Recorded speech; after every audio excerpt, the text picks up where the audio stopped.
Ya, terima kasih ya kepada Mas Hadi. Oke, untuk selanjutnya ya itu tentang proyek dasar IoT. Jadi saya izin share screen dulu ya.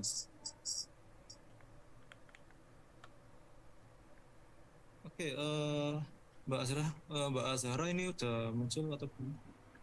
Sudah Mas, sudah. Silahkan. Oke, udah muncul ya. Oke, sebenarnya Assalamualaikum warahmatullahi wabarakatuh. Selamat siang dan salam sejahtera ya bagi kita semua. Sebelumnya aku ucapkan terima kasih kepada panitia yang udah membuat acara ini ya. Dan juga aku ucapkan terima kasih kepada Mas Muhammad Adi Firmansyah yang tadi juga membawakan materi tentang teknologi IT di bidang industri 4.0. Nah, eh, eh, perkenalkan dulu ya. Jadi nama saya Rahman Aditya. Saya adalah mahasiswa di Politeknik Elektronika Negeri Surabaya. Saya di jurusan Teknik Komputer. Nah, di hari ini itu saya akan membawakan materi tentang Internet of Things ya. Jadi kan Internet of Things seperti yang dijelaskan oleh Mas Adi Firmansyah itu kan teknologi industri 4.0.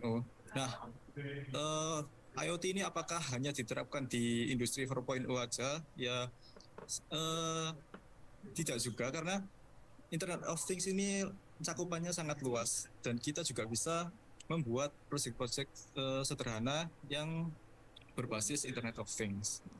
Nah, jadi untuk hari ini materi yang akan saya bawakan adalah tentang implementasi dari Internet of Things yang sederhana.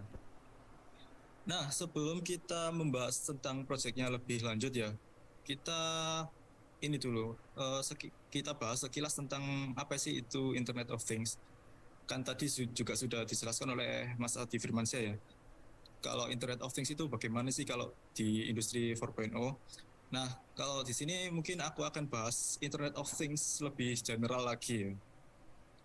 Oke, nah untuk definisi dari Internet of Things ini saya ambil dari Wikipedia ya. Jadi saya izin membacakan. Internet of Things describes the network of physical objects or things that are embedded with sensor, software, and other technologies for the purpose of connecting and exchanging data with other devices and systems over the internet. Nah, untuk definisi IoT ini itu adalah sebuah konsep yang dimana objek fisik, ya physical objects atau things itu tertanam berbagai macam sensor atau software. Lalu sensor dan software tersebut akan menghasilkan data. Nah, data-data ini itu akan di, diteruskan di internet. Nah, untuk apa sih diteruskan di internet? Nah, data ini bisa kita gunakan untuk memonitoring melalui jarak yang jauh. Misal contoh, saat ini saya sedang berada di luar negeri itu ya. Nah, tapi saya juga ingin mengetahui keadaan di rumah saya, seperti apa suhunya, seperti apa cuacanya. Nah, salah satu media perantara untuk kita bisa memonitoring ya salah satunya adalah dengan internet. Nah, di Internet of Things ini sangat membantu kita untuk melihat data-data yang tidak bisa kita jangkau. Nah, cara menjangkaunya bagaimana ya melalui internet. Nah, dari definisi ini sudah saya highlight ya, sudah saya apa namanya, sudah saya highlight kata kuncinya. Itu yang pertama adalah things, sensor, software, data, dan internet. Nah, seluruh perangkat Internet of Things itu tidak akan lepas dari kata kunci ini, dari sensor, software, data, dan internet. Di setiap perangkat IoT pasti ada unsur-unsur tersebut. Oke, oke selanjutnya ini kita ini ya contoh contoh eh, penerapan IoT di kehidupan kita ya. Yang pertama ada smart home. Jadi yang seperti saya sampaikan tadi, itu kan Internet of Things itu bisa membantu kita untuk memantau atau memonitoring keadaan yang tidak bisa kita jangkau. Contohnya ya di rumah. Misal kita ingin mengetahui suhu di rumah itu bagaimana. Lalu kalau misal apa namanya kita ingin menghemat listrik ketika kita sedang berpergian tidak di rumah ya kita bisa atur lampunya itu menyalanya waktu kapan gitu. Misal aku ingin lampunya menyala waktu kita berada di rumah seperti itu. Lalu selanjutnya eh, smart home itu juga bisa memantau seperti keadaan air itu bagaimana, lalu kita bisa mengontrol kulkas atau bagaimana seperti yang dijelaskan oleh Mas Adi tadi ya.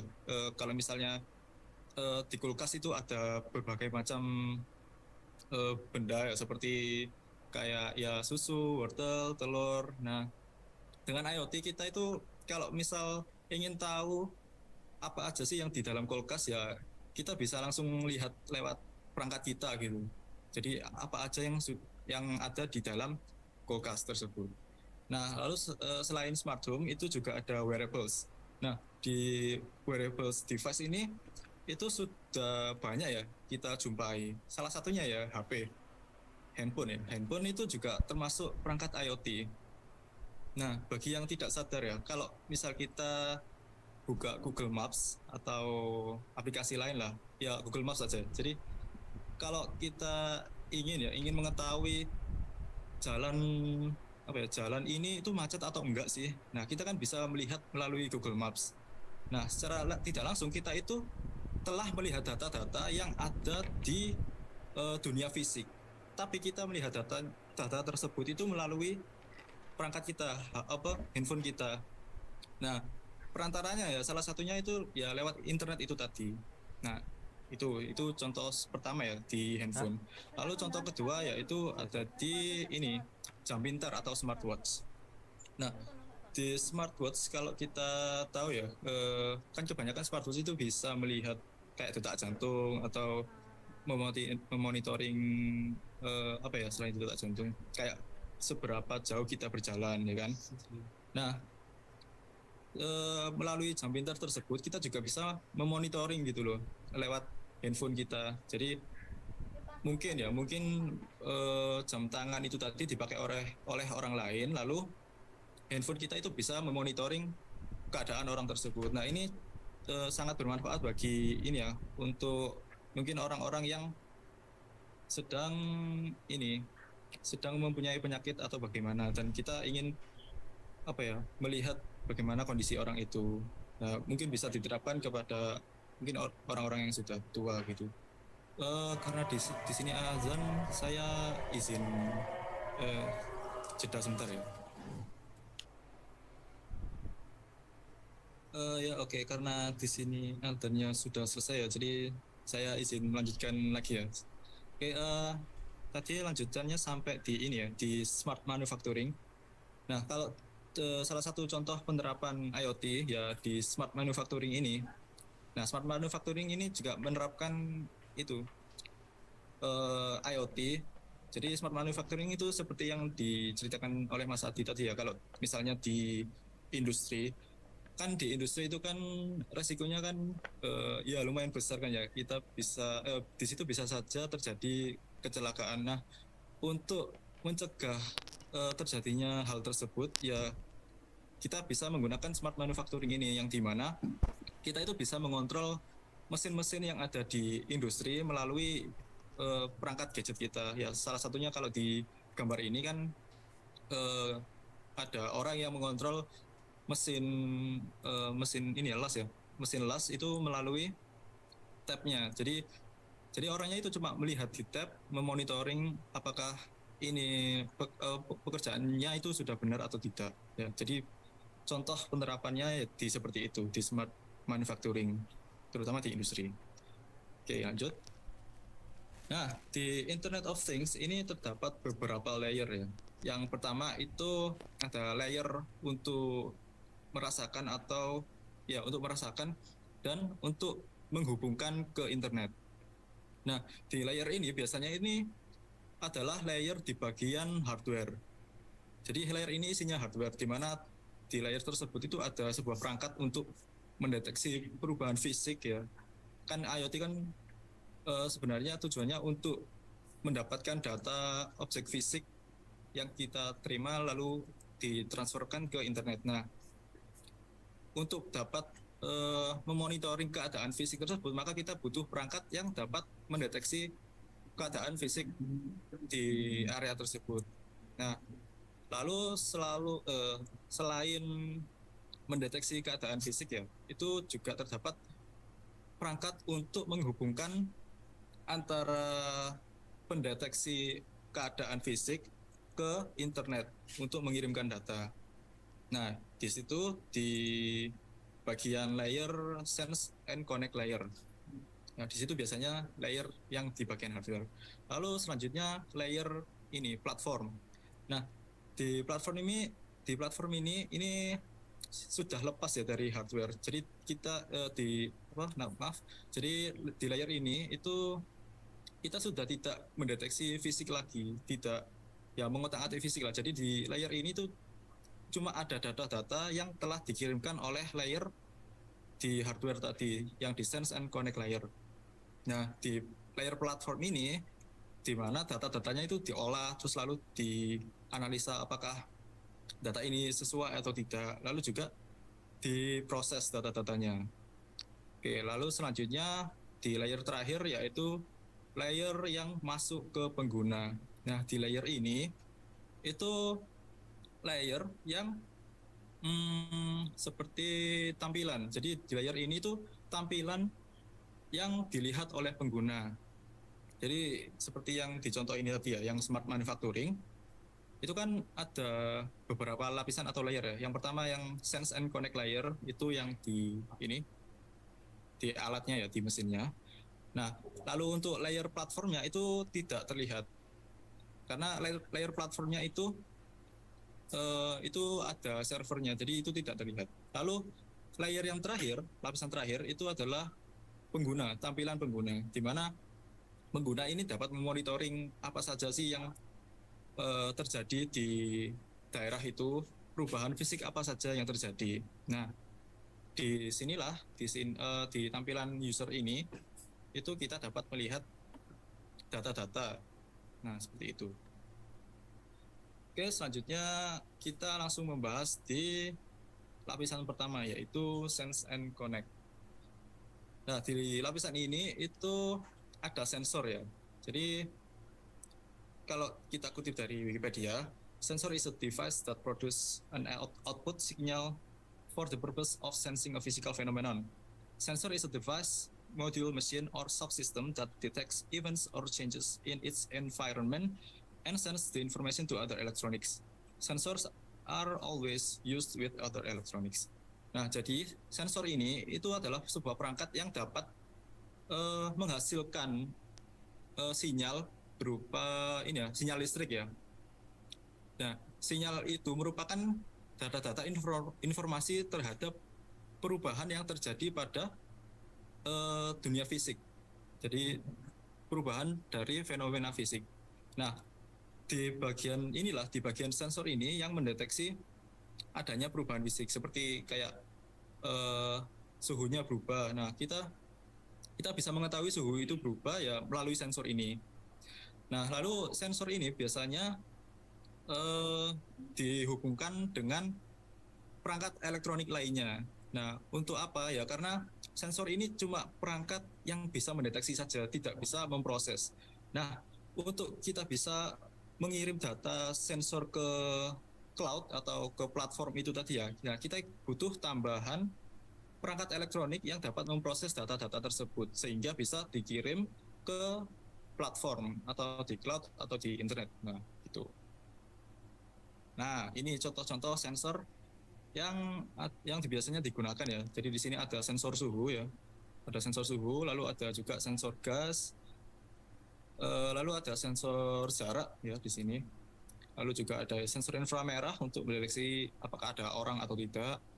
Lalu di sini juga ada sensor kelembapan, itu biasanya digunakan kalau ada alat ini smart garden. Jadi untuk memonitoring apakah tanaman itu udah disiram atau belum gitu. Lalu di sini juga ada, ini juga kelembapan juga. Lalu yang di bawah ini ada sensor waktu. Nah, supaya lebih real time data yang kita kirim. Nah, jadi ini contoh-contoh sensor yang digunakan. Oke, lanjut ke perangkat selanjutnya. Ini kita masih di lapisan sense and connecting ya. Nah, di device selanjutnya itu adalah connectivity device. Nah, seperti penjelasan di sini, connectivity is a critical component of the Internet of Things. IoT device rely on networks to communicate with gateways, application servers, routers, and other IoT device. Nah, di connected device ini itu yang menghubungkan antara data sensor dengan internet itu tadi. Ya, seperti yang saya sampaikan tadi ya, bahwa kalau sensor itu tidak bisa langsung kita gunakan. Kita butuh perangkat yang dapat memproses data-data informasi dari sensor tersebut. Nah, setelah kita mendapatkan data dari sensor itu tadi, kita bisa langsung mengirimkan ke internet atau cloud atau di platform IoT.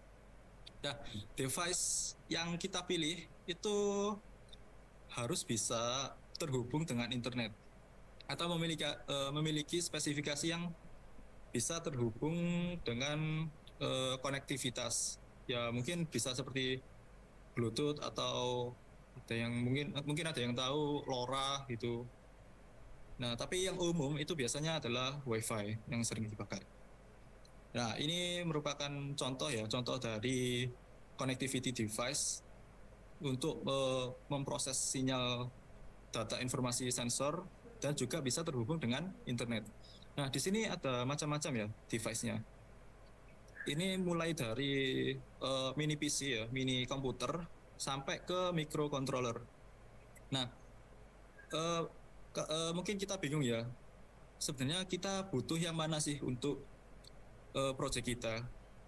Nah, itu tergantung dari project yang kita buat, seberapa besar komputasi yang kita butuhkan, seberapa kuat yang kita butuhkan komputasinya. Kalau misal kita butuh pemrosesan artificial intelligence, ya berarti kita membutuhkan yang namanya mini komputer. Mini komputer ya seperti Jetson Nano atau Raspberry Pi di sini. Nah, itu sudah hampir sama dengan komputer biasanya, cuman ini ukurannya lebih mini gitu. Nah, kalau sedangkan kita butuh pemrosesan yang mungkin sebuah sistem yang pekerjaannya berulang gitu ya, atau yang pekerjaannya ringan gitu. Nah, kita bisa menggunakan ini microcontroller. Ya, salah satu contohnya adalah ESP32, Arduino Nano IoT, atau bisa juga ada Fluidphone. Nah, perlu diingat bahwa microcontroller yang digunakan juga harus bisa memiliki kemampuan yang bisa terhubung dengan internet. Nah, supaya kita bisa mengirimkan data-data sensor tersebut ke cloud atau platform IoT gitu. Oke, sekarang kita masuk ke platform ya. Untuk mengingatkan sesinya Mas untuk ini 11 sampai 35 ya Mas ya. Oke. Dipercepat lagi. Oke, siap. Oke, karena waktunya sudah semakin mepet ya, jadi ini langsung saja, ini di platform saya kasih langsung saja contoh-contohnya. Jadi di sini ada Blink, Tinger.io, Firebase, Telkomsel IoT, atau ThinkSpeak. Nah, pemilihan ini ya juga tergantung dari proyek kalian, seberapa seberapa kompleks yang kalian butuhkan. Kalau misal kalian ingin yang simpel-simpel aja atau tanpa coding, ya bisa pakai Blink atau Tinger.io atau ThinkSpeak. Kalau kalian ingin lebih kompleks, ya bisa menggunakan Firebase atau Telkomsel IoT gitu. Nah, di sini di lapisan yang paling akhir ya, yaitu untuk ketampilan pengguna. Nah, di sini di lapisan ini itu biasanya terdapat seperti tampilan-tampilan data dari sensor itu tadi, lalu juga terdapat tombol untuk mengatur perangkat IoT itu tadi. Itu. Nah, ini merupakan proyek yang pernah saya kerjakan, yaitu pengabdian masyarakat di SMK Sidoarjo. Nah, di sini kita itu ingin membuat alat yang bisa memonitoring tanaman hidroponik di greenhouse SMK. Nah, karena kenapa kita ingin membuat perangkat ini ya, karena kita melihat bahwa di greenhouse SMK tersebut itu seperti tidak terawat gitu. Jadi kita ingin gimana caranya supaya greenhouse tersebut itu bisa terawat dan bisa kita monitoring. Nah, fitur-fitur yang kita butuhkan yaitu bisa ini ya, di sini sudah saya lampirkan, yaitu monitoring melalui web, otomatisasi mengisi air, lalu otomatisasi memberi nutrisi, lalu juga bisa memixer otomatis air dan nutrisi kepada tanaman. Nah, ini merupakan tabel nutrisi yang dibutuhkan tanaman. Nah, salah satu penyebab orang malas untuk memelihara tanaman hidroponik ya karena ada nutrisi-nutrisi tertentu. Jadi karena itulah, jadi kan semakin kompleks ya. Nah, jadi kita itu ingin membantu supaya apa ya, memudahkan orang-orang untuk bisa memelihara tanaman hidroponik itu. Nah, di sini merupakan lapisan hardware ya, yang ada sensornya dan juga ada device atau perangkat konektivitas. Jadi di sini saya menggunakan ESP32, itu sebuah microcontroller yang bisa terhubung dengan WiFi. Lalu di sini juga ini ada sensor suhu, sensor pH, sensor TDS. Itu untuk sensor pH dan TDS ini untuk mengetahui bagaimana nutrisi yang terkandung dalam tanaman, lalu juga ada sensor suhu. Nah, dari sensor inilah nanti data-data ini akan dimonitori melalui web. Nah, untuk yang lain seperti pompa atau water level, ini digunakan untuk otomatisasi dari pemeliharaan hidroponik. Jadi nanti bisa mengisi air secara otomatis, bisa memberi nutrisi secara otomatis. Nah, platform yang digunakan pada perangkat ini yaitu Firebase ya. Ini mungkin tidak saya bahas secara lengkap karena ya mungkin waktunya sudah mepet ya. Jadi di Firebase ini kita bukan kompleks sih, ya kompleks dan juga memudahkan karena di sini kita tidak perlu membuat hosting, tidak perlu membuat semuanya dari awal. Jadi semuanya itu sudah tersedia di Firebase, kita cuma menggunakan Firebase sebagai penyimpanan data lalu ditampilkan ke tampilan pengguna. Nah, ini bedanya Firebase dengan IoT project IoT yang tradisional seperti biasanya. Kita perlu membuat server sendiri, lalu kita perlu membuat database sendiri, kita atau cloud sendiri. Lalu setelah kita membuat server dan database, kita juga perlu membuat penghubung antara klien dengan server, yaitu menggunakan ini ya, API, HTTP request. Lalu juga setelah masuk ke server, kita juga perlu software development kit untuk menampilkan ke tampilan dan juga menyimpan ke database. Nah, sedangkan kalau kita pakai Firebase itu semuanya mudah. Itu semua sudah menjadi satu, tinggal perangkat kita cuma terhubung dengan Firebase. Nah, lewat Firebase kita bisa mengotak-atik apa saja yang perlu ditampilkan dan apa saja yang perlu disimpan. Seperti itu. Nah, ini salah satu keunggulan dari Firebase karena bisa dari satu device itu bisa dilihat dari beberapa device. Begitu. Tapi ya itu sih, untuk melihat project Firebase itu kita perlu login menggunakan akun Google. Nah, seperti itu. Nah, jadi seperti ini gambarannya kalau kita menggunakan platform Firebase ya. Jadi di sini saya menggunakan real-time database untuk menyimpan data-data dari perangkat kita, dari perangkat hardware untuk mendeteksi sensor-sensor tadi ya. Jadi kan tadi ada sensor nutrisi dan sensor pH, lalu ada sensor suhu juga. Nah, setelah datanya diolah dari sini, diolah oleh ESP32 lalu dikirimkan ke real-time database yang punyanya Firebase. Nah, lalu Firebase ini juga menyediakan hosting untuk bisa untuk kita bisa menampilkan tampilan-tampilannya melalui Firebase Web App. Gitu. Nah, kira-kira seperti ini Firebase fitur real-time database ya untuk menyimpan data-datanya. Jadi kita ya hampir sama dengan database pada umumnya, tapi ya bedanya di sini kita lebih mudah, kita bisa mengirimkan langsung gitu, dan juga terintegrasi langsung dengan Firebase Web App. Nah, ini contoh Firebase Web App yang digunakan ya. Jadi di sini juga kita bisa menambahkan fitur grafik monitoring, monitoring pH dan lain-lain. Terus lalu ada set hari tanam. Nah, ini kita bisa membuat tampilan ini itu menggunakan ya seperti HTML, CSS dan JavaScript. Nah, jadi Firebase ini menyediakan hosting dan kita cuma menggunakan hosting tersebut untuk menampilkan tampilannya. Tuh. Nah, ini salah satu fiturnya, kita bisa mengubah hari tanamnya dari hari tanam 0 ke 1. Lalu kita juga bisa mengubah set point berapa sih nutrisi yang dibutuhkan saat hari tanam ke berapa. Misal hari tanam ke 10, nutrisi yang dibutuhkan itu pH-nya 7, lalu ppm-nya 900. Nah, set point ini nanti akan diteruskan ke perangkat ESP32 untuk bisa menyesuaikan pemberian nutrisi tersebut. Begitu. Oke, mungkin ya itu saja dari aku ya. Terima kasih, mohon maaf kalau ada kesalahan. Aku kembalikan ke Mbak Azhar. Terima kasih.